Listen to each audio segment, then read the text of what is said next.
उत्तर प्रदेश में एक पाटो तब तक दूसरा आ जाता है सामने। अब एक नया मामला आया, वृक्षारोपण घोटाला। ये जो सीएजी है, कंट्रोलर जनरल ऑफ ऑडिटर, इसने जो है जांच में अपने पाया है कि उत्तर प्रदेश में जो वृक्षारोपण अभियान चलाया जा रहा है, जो हर साल करोड़ों पौधे लगाए जा रहे हैं, इनके वनों का प्रतिशत बढ़ नहीं रहा है। यूपी में पिछले कई सालों में वनों का प्रतिशत घटा है। वनों के इतर जो बाहर पेड़ लगाए जाते हैं, दूसरे विभाग लगाते हैं, वहाँ पर वनों का प्रतिशत बढ़ा है। यानी कि जो वन विभाग है वो जो करोड़ों पौधे लगा रहा है उत्तर प्रदेश में वनों को बढ़ाने के लिए, वहाँ पर वो पौधे कहाँ लग रहे हैं? कागज में लग रहे हैं, जमीन में या आसमान में लग रहे हैं, या वो पौधे मर जा रहे हैं। ये कंट्रोलर जनरल की जो ऑडिट रिपोर्ट है उसमें है, सीएजी की, विधानसभा के पटल में रखी गई है।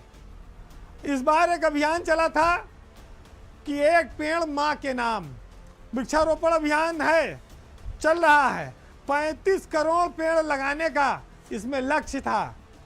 लेकिन सीएजी रिपोर्ट की बात में इस बात का खुलासा हुआ है कि सरकार की तमाम कोशिशों के बावजूद सन 2016 से लेके 2022 के बीच उत्तर प्रदेश में 6 सालों में वन क्षेत्र में कमी आई है। इतना पेड़ करोड़ों करोड़ लगाने के बाद भी वन क्षेत्र घट रहे हैं। ये कैसा वृक्षारोपण अभियान चल रहा है, अब आप इसको खुद समझिए। रिपोर्ट में इस बात का खुलासा हुआ है कि 14 जिले ऐसे हैं जहां पर वन विभाग के अफसरों ने जो पौधे मर गए थे, मृत हो गए थे, उनकी जगह नए पौधे लगाए और उन पौधों को अगले साल के लक्ष्य में शामिल करके अपनी उपलब्धि में दर्शा दिया।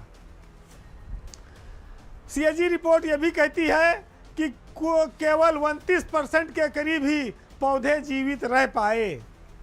ये जो सबसे ज़्यादा वन क्षेत्र में गिरावट दर्ज की गई है उसमें अंबेडकर नगर जिला सबसे टॉप पर है। वन मंत्री अरुण सक्सेना और उनके विभाग Guinness book of world record में हर साल करोड़ों करोड़ पौधे लगाकर अपनी पीठ खूब थपथपाता है।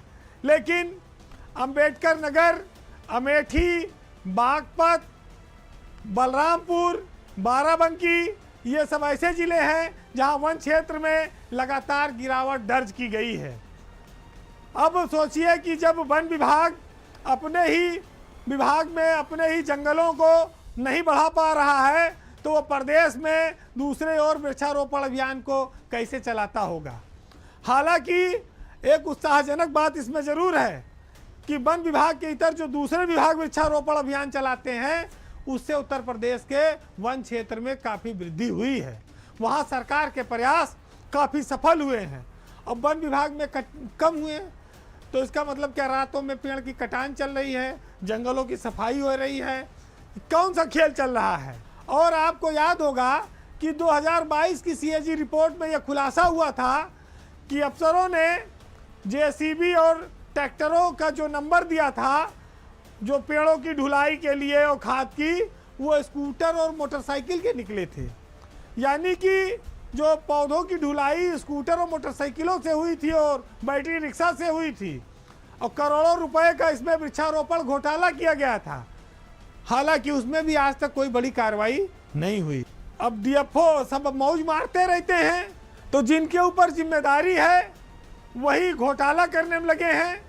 और जब वो आता है वृक्षारोपण अभियान, जुलाई महीने शुरू होता है और सितंबर तक चलेगा, कई लाख करोड़ पौधे लग जाएंगे, फिर अगले साल उतने उससे ज़्यादा लक्ष्य बढ़ेगा, फिर पौधे लग जाएंगे।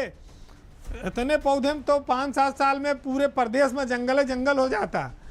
अब ये जनता भी जानती है हकीकत, लेकिन सरकारी आंकड़े हैं, ऑडिट होना मजबूरी है। ऑडिट में पकड़ी गई चीज़ विधानसभा पटल पे रखी गई है। अब कार्रवाई हो ना हो ये सब जुगाड़ लोगों के अफसर ऊपर निर्भर करता है कि वो कराएंगे कि नहीं कराएंगे।